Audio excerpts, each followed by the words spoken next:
Hello everyone, কেমন আছো তোমরা সবাই? আশা করি ভালো আছো। আমিও খুব খুব ভালো আছি। তো দুইটা ভিডিওর মাধ্যমে তোমরা দেখেছো যে ছাদের উপরে আমি আর বড়দি পায়েস রান্না করছিলাম। তো কেন পায়েস রান্নাটা করছিলাম চলো সেটাই আজকে তোমাদের বলি। তো পায়েস রান্নার কারণটা ছিল 1 এপ্রিল ছিল বড়দার জন্মদিন। সেই উপলক্ষেই পায়েসটা রান্না করা হয়েছিল। সন্ধ্যায় সেটা মা, দাদা এবং আমার বড়দি সবাই মিলে দাদাকে পায়েসটা খাইয়ে দাদাকে সবাই হ্যাপি বার্থডে উইশটা জানালো। তারপর শুরু হলো আস্তে আস্তে কেক কাটা, আরও অনেক আনন্দ, হাসি ঠাট্টা, মজা সব কিছু। তো সত্যি কথা বলতে এই বাড়ি আসার পর থেকে বড়দির জন্মদিন শুরু করে বড়দার জন্মদিন আরও এক এক করে সবার জন্মদিন আসছে, আমরা সেলিব্রেট করছি। খুব মজা লাগছে এবং সেই বাড়ির কথাগুলো আমার মনে পড়ছে। তো চলো আমরা সবাই মিলে 1 সেকেন্ডের জন্য দাদাকে উইশ করে দিই, হ্যাপি বার্থডে টু ইউ বড়দা।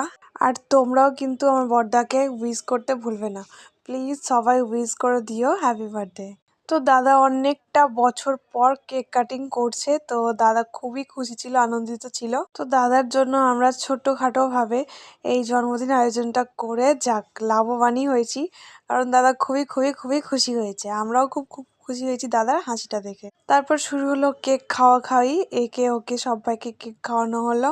সেই রকম কিছু আমাদের আয়োজন হয়নি, তো যে পায়েসটা রান্না হয়েছিল সেটাই সবাইকে দেওয়া হলো আর কেকটাও সাথে দেওয়া হলো। তো সে যাই হোক, আমাদের দিনটা তো খুবই ভালো গেল। তো তোমাদের এই পুরো ভিডিওটা কেমন লাগলো অবশ্যই কমেন্ট করে জানিও। ভালো লাগলে লাইক সাবস্ক্রাইব করে পাশে থেকো। দেখা হচ্ছে নেক্সট মিনি ব্লগে। তখন সবাই ভালো থাকো, সুস্থ থাকো।